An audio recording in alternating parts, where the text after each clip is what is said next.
So if you have IBS or a similar digestive disorder and you're finding that you have a lot of anxiety around which foods you eat, this video is for you. The thing about fear of food or food-based anxiety is that it often turns out to come out as you expect, i.e. it's a self-fulfilling prophecy. If you fear the food, your digestion will be worse. So why is that? Well, think back to before you ever got ill. You know, if you ate something like fish, for example, and then you thought it was out of date, you might start thinking, oh no, I'm going to get sick. And that anxiety could in itself make you feel almost sick for a little while, you know, kind of a little bit worse for an hour or so. And then you'd realize actually it was fine. The food wasn't bad and you were able to tolerate it. But just the thought that it was enough to really tighten you up for a little while. So imagine doing that 3 times a day or more every single day. Eventually your nervous system starts to get the message that food is dangerous and it will respond accordingly. You know, it'll go into a survival state, into a state of fight or flight. And that's literally the opposite of a rest and digest state, which is the parasympathetic nervous system. You're accessing the sympathetic state, which is run away or fight, basically. And that state deprioritizes digestion and prioritizes things like sending blood flow to your muscles. All of this worsens your digestion and worsens your response to the food, as your immune system is more likely to see it as a threat, for example. You're more likely to react to it in one way or another. When you think about it from a less emotional point of view, there are actually tons of things which affect how you will respond to a food. The time of day you eat it, what you pair it with, i.e. the other things on your plate, the general state of your nervous system in that moment, as we already discussed, is a big contributing factor. The quantity of the food that you eat, the quality of the specific produce in question, all those things have a big impact, which is why it's notoriously difficult to study which foods are good and bad for people, because there are just too many factors. So if you responded badly to a food once or twice or even many times, doesn't necessarily mean if you reconfigure things a bit, you'll always respond badly to that food. For example, if you manage to relax before you eat the food and then eat it in a small quantity and then titrate upwards, like eat a little bit more as time goes on, that might be the answer for you. It can help your body get used to eating that food again and feel safe eating that specific food or food group or whatever provokes the anxiety.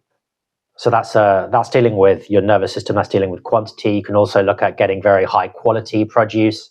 For example, if you react very badly to wine, it might be the sulfites in the wine, and another brand might not have that, So it's not just like a whole food group is bad for you because you responded to it badly sometimes.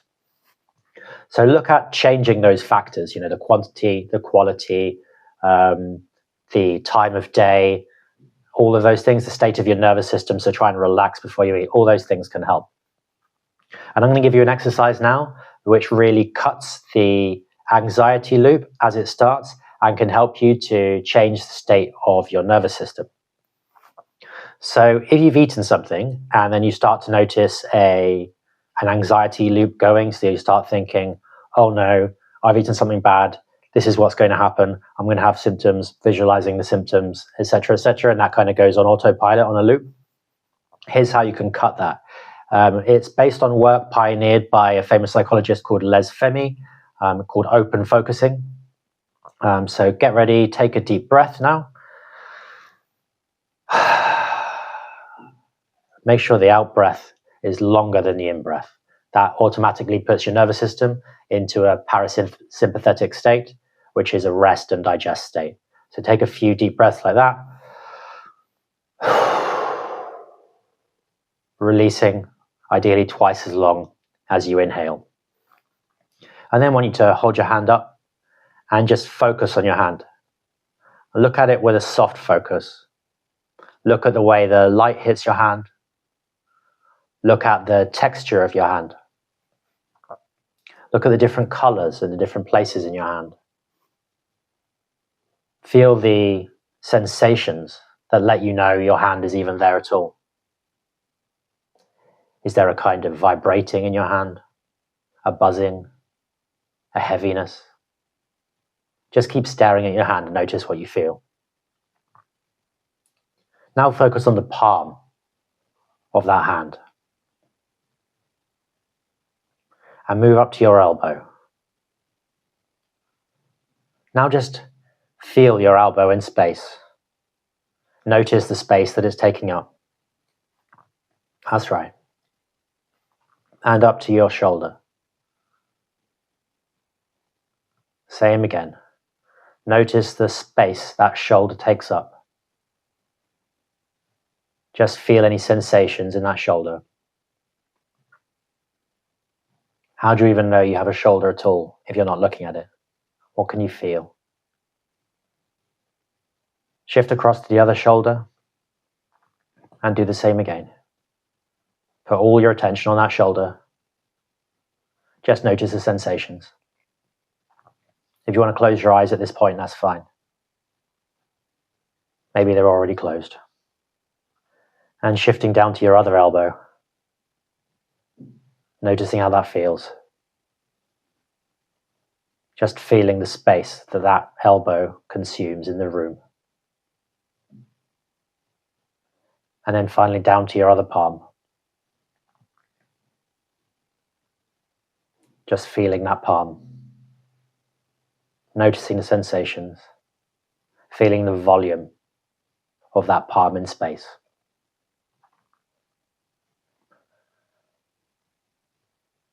And then just gradually open your eyes. Notice how you feel now. Just check in with how you feel, the state of your body, the relative levels of anxiety. Notice if your thoughts are still looping, still concerned. For many of you, you'll find that the anxiety loop has actually stopped because you've switched focus. You've put your brainwaves into a different pattern, a more soft, open focus, less analytical, not the predictive kind of engine, which your brain can also be, which is the type of mode which creates anxiety. And this is an incredible thing because you actually have the ability to change the state of your physiology and your brain and the loop that's created between the two at any moment, just using basic techniques like this. Moving your attention in that circuit from shoulder to palm, elbow, and then noticing the difference or the change of state. When combined with the long out breaths of the breathing, that can be enough to significantly reduce food-related anxiety and give your nervous system a helping hand to get into a parasympathetic or rest and digest state. And if you think back, that's one of those variables that I mentioned. You've got quantity, you've got quality, you've got the state of your nervous system. And this is an extremely important part of the equation. So if you can manage to get that nervous system calmed down, you're far less likely to react to that food.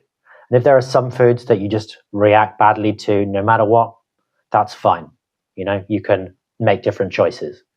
But just rest assured that you probably can tolerate a whole lot more than you think you can when you adopt this strategy and you give your body a chance to get used to that food and to break that anxiety loop. So best of luck with that. See you next time.